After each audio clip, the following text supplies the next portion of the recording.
তৃণমূল কংগ্রেসের নেতার ডাকে বুমটা নামাও আন্দোলন হয়েছে এবং এখনো চলছে হিংসাত্মক আন্দোলন।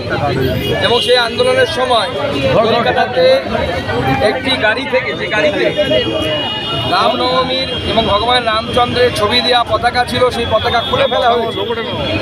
তার প্রতিবাদে আমরা শান্তিপূর্ণ প্রতিবাদ করছি এবং আমরা ভগবান শ্রী রামচন্দ্র এবং বজরংবলীজির ছবি সহ পতাকা, গেরুয়া পতাকা, যেটা হিন্দু ধর্মের প্রতীক, হিন্দু সংস্কৃতির প্রতীক, ভারতবর্ষের সংস্কৃতির প্রতীক, সেই পতাকাকে বিভিন্ন গাড়ি এবং বিভিন্ন বাড়িতে আমরা মানুষকে আগ্রহ প্রকাশ করছি। মানুষ আমাদেরকে যেখানে যেখানে বলছেন আমরা লাগিয়ে দিচ্ছি।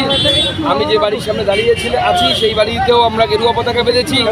আবার উল্টো দিকের বাড়ি দেখুন, সেখানেও গেরুয়া পতাকা কতটা সাড়া পেলেন সহ সেখানে উঠছে এবং কতটা সাড়া পেলেন পূর্ব সারা মানুষ বুঝতে পেরেছে যে এই সরকার এইভাবে যদি চলে তাহলে আগামী দিনে পশ্চিম বাংলাদেশ তৈরি হয়ে যাবে, ঠিক যা বর্তমানে মুর্শিদাবাদ জেলার অবস্থা হয়েছে। মুর্শিদাবাদে যে বেলাগাম যে আন্দোলন চলছে, যে সংশোধিত ওয়াকফ বিলের প্রতিবাদে, এই আন্দোলন এটা আন্দোলন নয়, এটা হিংসাত্মক দাঙ্গা এবং প্রশাসন সম্পূর্ণরূপে ব্যর্থ। এই রাজ্য সরকার এবং রাজ্য পুলিশ অপদার্থ, রাজ্য সরকার অপদার্থ, রাজ্য পুলিশ কিচ্ছু করছে না। আমি বলে দিচ্ছি এই মুহূর্তে লাইভে আপনারা দেখান, এই মুহূর্তে থানার উল্টো দিকে যেখানে দাঙ্গাটা লেগেছে, সেইখানে থানার উল্টো দিকে যে একটা বড় হল আছে, সেই হলে অস্ত্র শস্ত্র সহ বোমা বারুদ সব মজুত করেছে দাঙ্গাকারীরা। পুলিশও জানে, থানার উল্টো দিকে পুলিশ জানবে। শাসক দলের মদত, একদম শাসক দলের প্রত্যক্ষ মদতে হচ্ছে। বন্দ্যোপাধ্যায় চেষ্টা করছেন মুসলিম ভোটকে কনসলিডেট করার জন্য। যেহেতু পশ্চিমবঙ্গে বিগত দিনে দেখা গেছে মুসলিমরা ধর্মীয়ভাবে একত্রিত হয়ে পোলারাইজড হয়ে ভোট করে, হিন্দুরা করে না। এটা হিন্দুদের দুর্বলতা মনে করি আমরা। এবং সেই জন্য মুসলিম তোষণের জন্য তাদেরকে দুধের গায়ে বলা হয়েছে মমতা ব্যানার্জি। এবং সেদিন সিদ্দিকুল্লাহ চৌধুরী, যিনি একজন পশ্চিমবঙ্গের মন্ত্রী, তৃণমূল কংগ্রেসের নেতা, তার উপস্থিতিতে যেভাবে হিন্দু ধর্মের প্রতীক খুলে ফেলা হয়, মমতা বন্দ্যোপাধ্যায় ফোন করে তার জন্য শাবাশি দিলেন। পরিষ্কার বোঝা যাচ্ছে এর বিরুদ্ধে চক্রান্ত চলছে হিন্দুদের বিরুদ্ধে, এবং এর বিরুদ্ধে হিন্দুরা লড়বে। ভারতীয় জনতা পার্টি হিন্দুদের সাথে।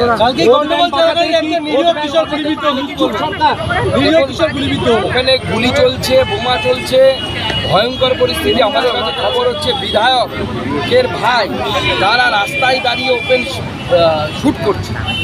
এই ভয়ঙ্কর পরিস্থিতি তৈরি হয়ে গেছে। বিএসএফের কমান্ড্যান্টের উপর হামলা হয়েছে, পুলিশ সম্পূর্ণভাবে নিষ্ক্রিয়। সরকার কি হস্তক্ষেপ করবে?